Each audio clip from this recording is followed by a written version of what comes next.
The Filmbasement is filmed in sunny West Hartford, Connecticut, in front of a live studio audience. Welcome to the Filmmaker's Basement, where this week I'm coming in really hot about the movie I saw. I'm Brandon. I'm Andrew. We're going to be talking about some of the movies we saw this week, in addition to playing a little game show later on. And that was in reference to probably, it's up there with one of the worst movies I've seen on the show. No pun intended. No pun intended. Coming in hot, huh? Because the movie I saw this week was Firestarter. So, for more than a decade, parents Andy, Zac Efron, and Vicky, Sydney Lemon, have been on the run, desperate to hide their daughter, Charlie, Ryan Kira Armstrong, from a shadowy federal agency that wants to harness her unprecedented gift for creating fire into a weapon of mass destruction. Andy's taught Charlie how to diffuse her power, which is triggered by anger and/or pain. But as Charlie turns 11, the fire becomes harder and harder to control. After an incident reveals the family's location, a mysterious operative, Michael Greyeyes, is deployed to hunt down the family and seize Charlie once and for all. Charlie has other plans.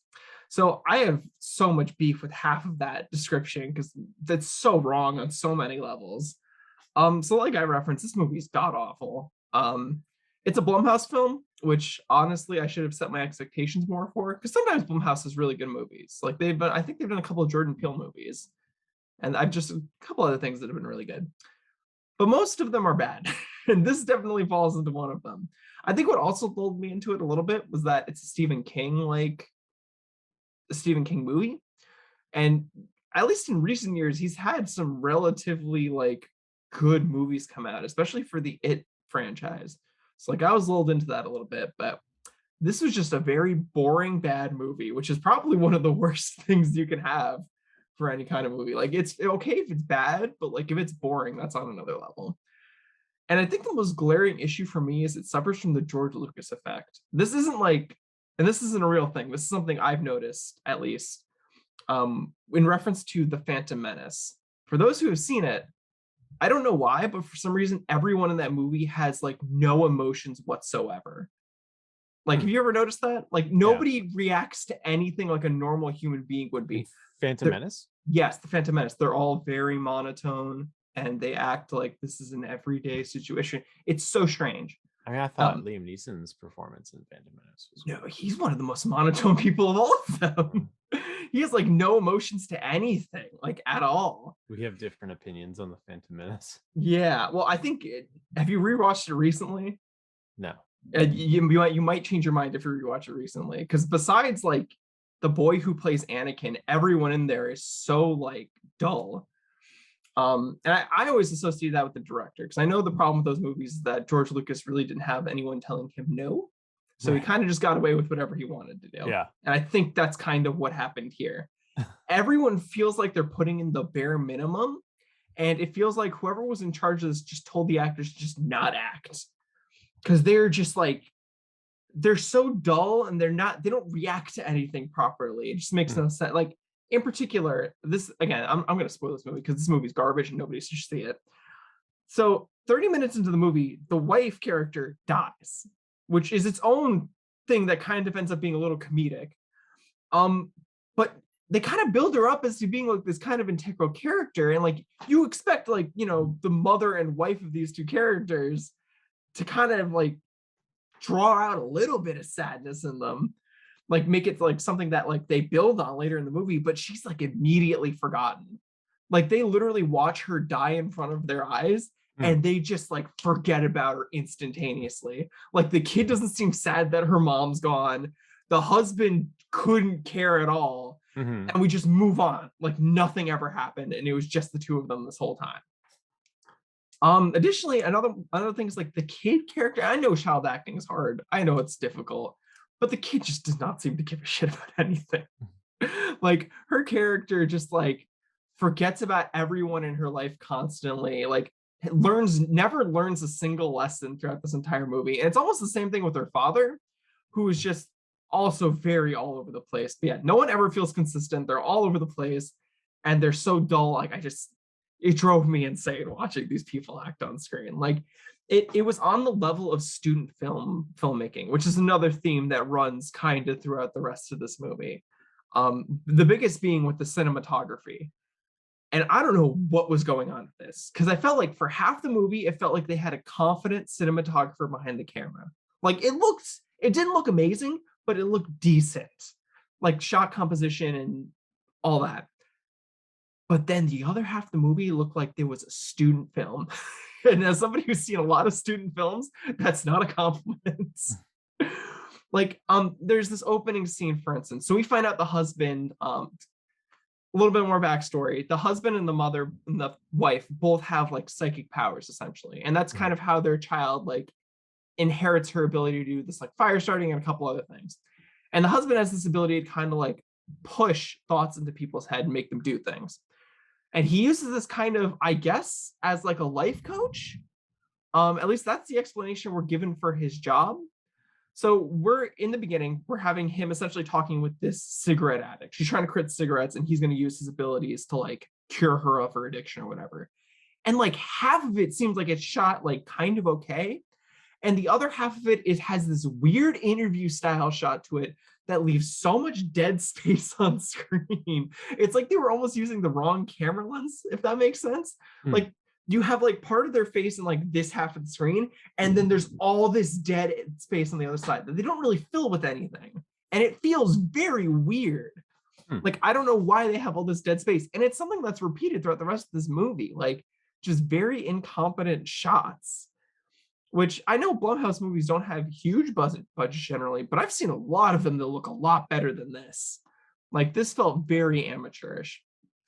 Additionally, we also get the issue of this film feeling very small.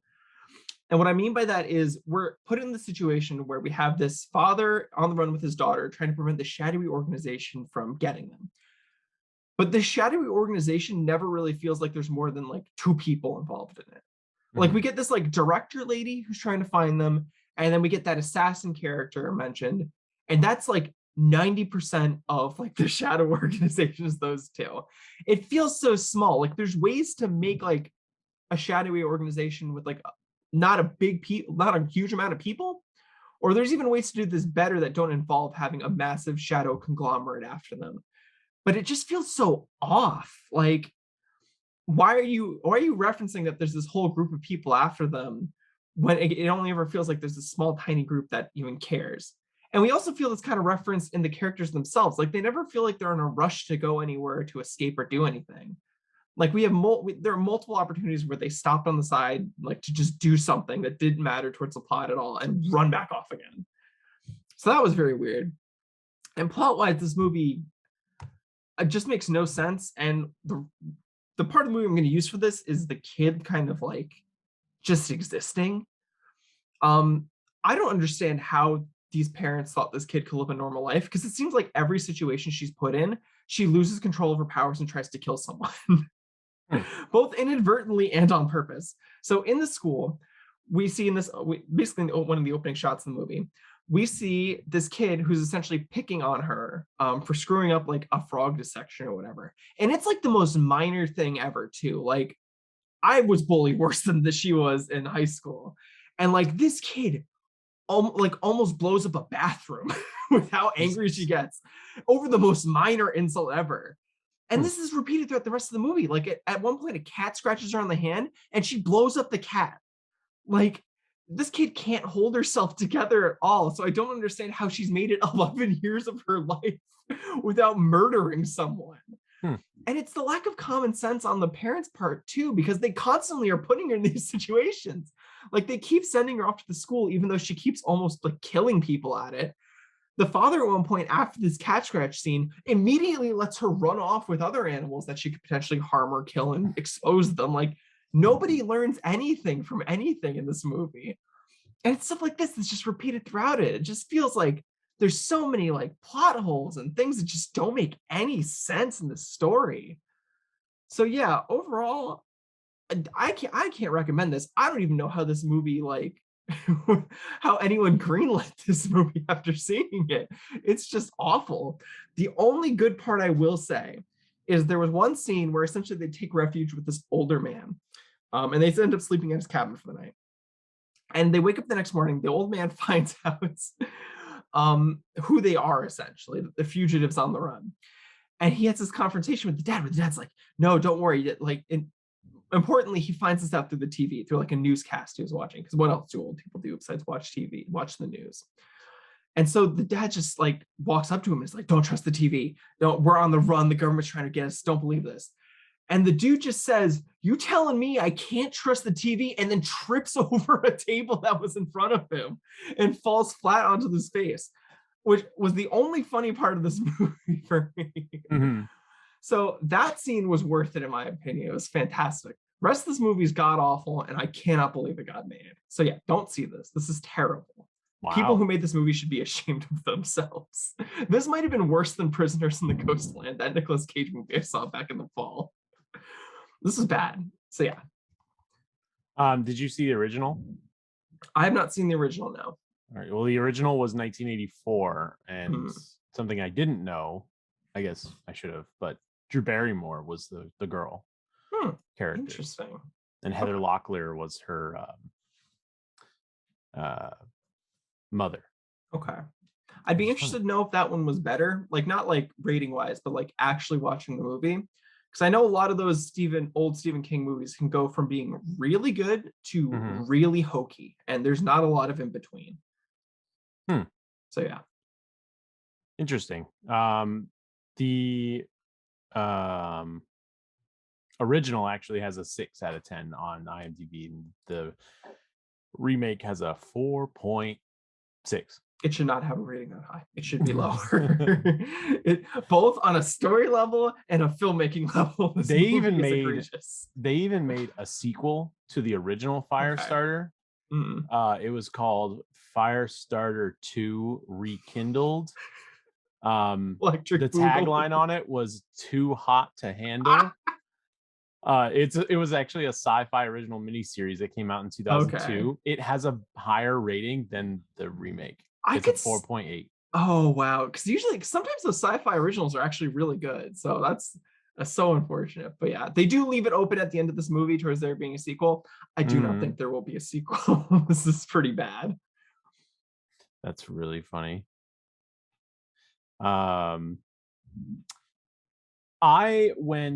So you went and saw, because would you consider this like a spooky movie? I mean, I know Stephen King is all about like spooky stuff. So this is like a drama of some kind. I don't even know. Maybe suspense thriller was it supposed to be? I don't know. So interestingly enough, this is from a Blumhouse producer, Firestarter. And I went and saw a Blumhouse movie this week too. I went and saw The Black Phone. Ooh. Finney Shaw is a shy but clever 13-year-old boy who is abducted by a sadistic killer and trapped in a soundproof basement where screaming is of no use. When a disconnected phone on the wall begins to ring, Finney discovers that he can hear the voices of the killer's previous victims, and they are dead set on making sure that what happened to them doesn't happen to Finney. This movie had some ups and downs with it. I will say Ethan Hawke's character of the grabber, which is the kidnapper, was awesome. Like, he did really, really well selling a sadistic, like, psychological problem serial killer. It was really, really good. The rest of the movie, I don't know. It was interesting. It was weird that this kid knew. So whenever the phone rings, it's a different murder victim, and he ended up knowing every single one of the victims. Like, he just knows who these kids are. Like, a couple of them he'd had like personal relationships with, but there was a couple that were like, oh, I didn't know you, but I know your face and I know your name, because they're like plastered all over town because, they were abducted and they're being looked for and stuff. But I thought this movie was going to be more spooky than what it actually was. Like, I was expecting, like, when you're looking at the trailers, you're thinking, oh, it's it's a horror movie about a phone and a serial killer and like ghost children, and I'm thinking like, oh yeah, this is gonna be like really spooky, and ended up not being as spooky as I thought it was. That's interesting, because that's part It of the was reason why I didn't want to see it, because it it looks so was scary. no, it was more thriller. So Mhm. I will say, if you do go and see it, there are 3 jump scares. Mhm. Obviously there's going to be jump scares in this anyway because it's a horror movie. So there's 3 jump scares that I know of, because I don't like horror movies and I get scared very easily. So when they happened, I knew exactly how many there were, because I the guy that was sitting next to me was like laughing at me the whole time, because the first time there was a jump scare, out loud I went, Jesus, like like so like so, and the guy's like laughing at me the whole time, and it was pretty funny. But Mhm.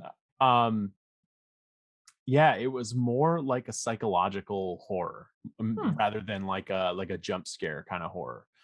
um they didn't really explain or get into like who the background of the serial killer character was, which I thought was really good. You kind of leave him a mystery. He's just some guy. He's just some guy who's like likes to torture kids and like, all that stuff. So I thought it was really well done. And it keeps you on the edge of your seat, because there's Mhm. obviously it's a horror movie, and you have these music buildups where you're like, oh, something's gonna happen, like here comes the jump scare, and then nothing, like it doesn't happen. So like it kind of leaves you on the edge of your seat, like, Jesus, like, and it's just it kind of just messes with your head. um all of the characters in this movie, like all the main ones, which there's really only 4. There's Finney, his sister, the grabber, and the kid's father.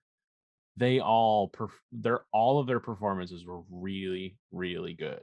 Like their father was like abusive. It was based in the 70s, this movie. So their father was like this abusive drunk, because their mother took her own life like a few years before that, because she was having visions that ended up coming true. And so, and it ended up that the daughter started having visions too, and the daughter would have visions of these kids that were being abducted and killed. And she kind of like, it's weird how like the case gets solved, because the police come to her and they're like, because in the trailer you see that the kids are abducted with the use of black balloons. So like the grabber has like a bunch of black balloons, and he's like, hey, do you want a balloon? And he goes to get it, and then he grabs a whole bunch of them and like kidnaps a kid, like as if to like hide like what he's doing. And I guess the police never like revealed that information, but she knew. So they're like, how did you know about the black balloons? And she's like, I saw it in my dream. And so like they completely believe her at like like that this girl's having dreams about and visions about the killer and the victims, and that's how they solve the case, by listening to a 9-year-old's Hmm. dream. It was really weird, because like in regular police stuff, you're not gonna like just go off of someone's dream, like that's not how it works. But Mhm. they completely like bought in to like her visions, which I thought was strange, but Mhm. it's how it ended up getting solved. But I Which like, mhm. it's really, really well done, like I Uh-huh. thought.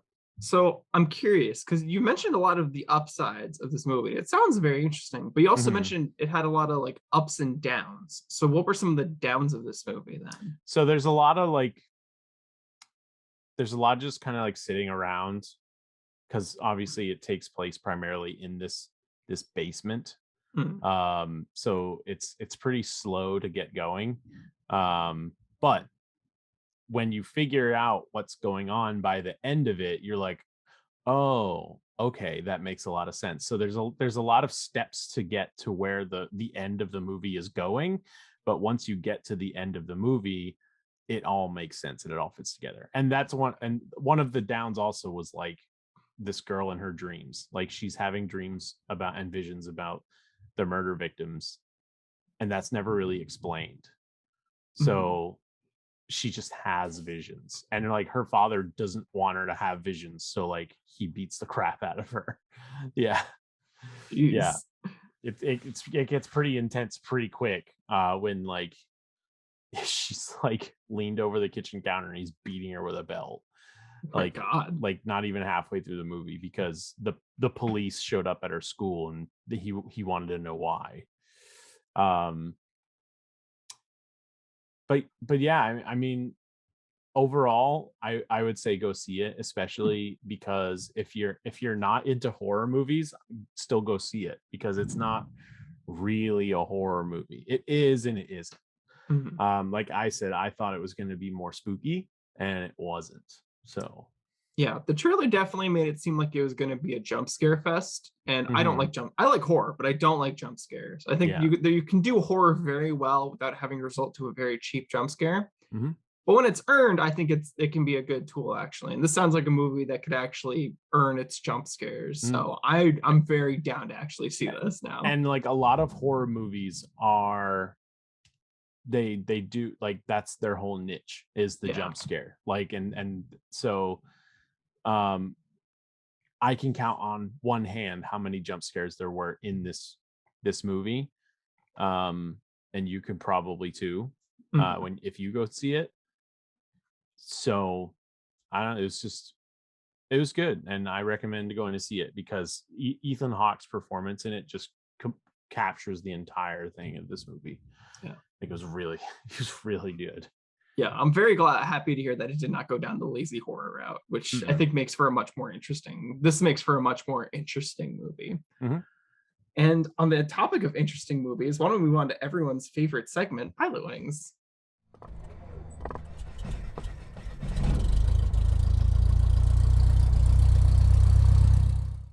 So Andrew's played this game a billion times. For those who haven't, Pilot Wings is a game show where I pitch Andrew 3 show log lines. These are all real shows that were all pitched to big networks. 2 of them are real, 1 of them is fake, and it's up to Andrew to figure out which one is the fake one, which I made up. So, number 1. The fairy tale musical centers on handsome Prince Galavant and his quest for revenge against the king who stole his one true love. 2. The modern take on My Fair Lady is inspired by the musical and tells the story of a self-obsessed 20-something woman who is more concerned with likes than being liked. After suffering a public and humiliating breakup, she becomes the subject of a viral video and suddenly has more social media followers than she ever imagined, but for all the wrong reasons. She then enlists the help of a marketing expert at her company to help repair her tarnished image. And 3. This comedic musical follows Amanda Emile, a new resident of New York City, and her bumbling attempts to make new friends, which both draw together and inconvenience all the people she meets. So, Andrew, out of all those 3, which one do you think is the fake one?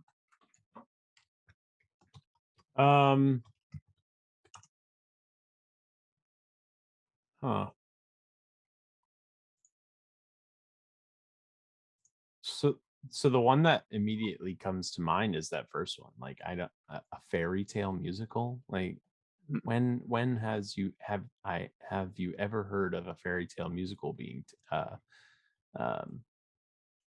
made? Into the what's called? Into the Woods? Into the Woods was a movie though, but okay. not a TV show. Fair enough. And the only like fairy tale TV shows that I know of was Once Upon a Time. Now that being said, it could have been like a dropped pilot. My Fair Lady inspired musical. Oh, they're all musicals. Interesting. They're all musicals this week.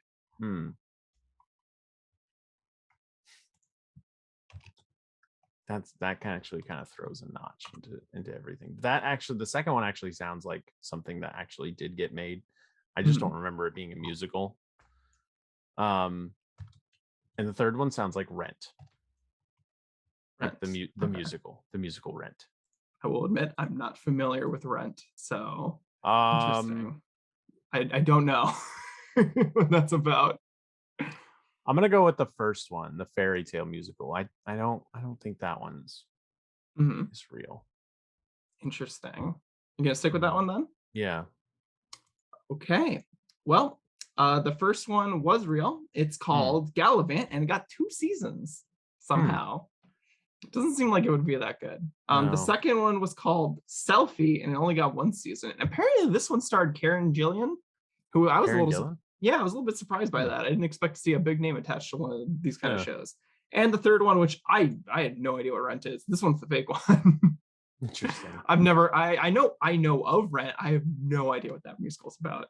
Hmm. That would have I been mean, good to throw in there. It's about like people who live in the same apartment complex Okay. in New York. It just sounded a lot like Rent, and I was like, they could make Rent into a TV show. That's fair. You know what? Yeah. I mean, that's why I was thinking of it, because I was like, a bumbling person in New York City. That sounds about right. That sounds like something you could do for a couple of episodes. Okay, so yeah, that's Pilot Wings this week. Thank y'all for playing, and let's check out some of the movies that are coming up this week. And we Or we have Thor coming up, which is And- definitely interesting. and Minions. Minions, I might see for the joke. I don't think it's gonna be good. But You know I what's do funny kinda is I wanna see it. realize now that Thor is a week from today, which there is no movie on the list that I'd want to go see to do this upcoming week. So I might just wait until Thor and we'll just record like Sunday or something. But I mean, Minions and Thor, that's like I don't think we've done 2 box office buster movies in the same week. It's usually one of us sees some B-list movie that nobody goes and sees. Well, that'll be in the coming weeks, because I'm starting to see movies that I actually want to see in the next few weeks, which I am very happy for. I think what was the movie I saw last week? I can't even remember. Oh, Lightyear. That made me realize I really don't like seeing movies, like more popular movies, with people. Oh, really? Because I don't want to deal with a theater full of children. Oh, fair. I mean, that's fair. I mean, if you go see Minions for the meeting, you're going to be dealing with children again. I'm going to have to get a seat way in the back so we don't have to deal with children. Just go to a 10 p.m. show, man. Dude, I went to like an 8 p.m. showing. I think it was like on a Tuesday, and there were kids there still. It's summertime though. There's no school, so of course they're gonna go at 8. Oh my gosh, yeah. But if you go at like 10:30, there's probably not gonna be a lot of kids at 10:30. Oh yeah. Well, I'll be able to avoid that then for the next few weeks with Nope and Where the Crawdad Sings. So I don't even have to bother with them. It'll be fantastic. Yeah, I really have Thor, and that's it for the month of July. Yeah, I mean, I am glad to see there are more movies than I originally thought coming out, because it looked a lot, what's the word for it? A lot like emptier originally, but it looks like there's some stuff actually coming out now, which is nice. But yeah, thank you all for listening to the Filmmakers Basement. Andrew, do you have anything you want to plug before we go? So Fourth and Goal podcast is coming back soon. For the third month in a row. So, well, here's the thing is like I had to buy Windows 10. I didn't have an official like Windows 10 on my PC. It was like whoever I bought my PC from just downloaded a like Windows 10 on this PC without a product code. So I never had an official Windows 10 on this PC. So I recently got it and it wiped my hard drive clean. Oh no. Luckily, I was able to save everything on a different hard drive. So I have all my stuff still, but I don't have a editing software anymore. So I have to get my editing software back so that I can start putting Fourth and Goal podcast together again. Okay. And then once I do that, it'll be back. Allegedly. Yeah. Okay. And I'm going to plug Minions. Go see the Minions movie. Oh my God, pack those theaters, people. We all need to see Minions Rise of Gru. It's apparently I think from what I've heard, it's the best one. Really? Oh my gosh. Well, that might not be saying much considering the track record of the Minions movies, but we shall see. There's only been 2, right? Is it the second one? Is this the second one? This is the third one, I think. And there's been like 3 Despicable Me movies, right? Well, there was Minions. What was the second Minions movie? Wasn't that the one where they were dealing with historical like bad leaders or whatever? 'Cause the Wasn't minions that are attracted. Minions? Yeah, that was the one where they established the lore that the minions probably would have worked with Hitler if they hadn't been allegedly frozen in a brick of ice or whatever. Yeah, that was Minions. That was the Was that original Minions? Minions. I thought that was the second. Well, I thought this was the third one. No, I think this is there's to look been this up. 3 Despicable Me movies, and I think this is the second official Minions movie. Despicable Me. Because at the end No, of the wait a first second. at the end of the first Minions movie, they introduced young Gru. Okay, wait. What is okay? I think there's actually, yeah, I guess you're right. Well, this is weird. Mm-hmm. I did not realize there hadn't been a mini. I legitimately thought there were 3 Minions movies. Yeah, this is the second one. So strange. And it's like 7 years apart too. Yeah, this is like, because the last one was in 2017, but it looks like it's 15. been oh no, that's Despicable Me 3 I'm looking at. Yeah. So weird. All right, well, yeah, get excited for the second one, I guess. Mm-hmm. Hopefully it's actually decent. But yeah, that's in the Filmmaker's Basement. Thank you all for listening. I'm Brandon. I'm Andrew. And we will see y'all next time. Thank you for watching.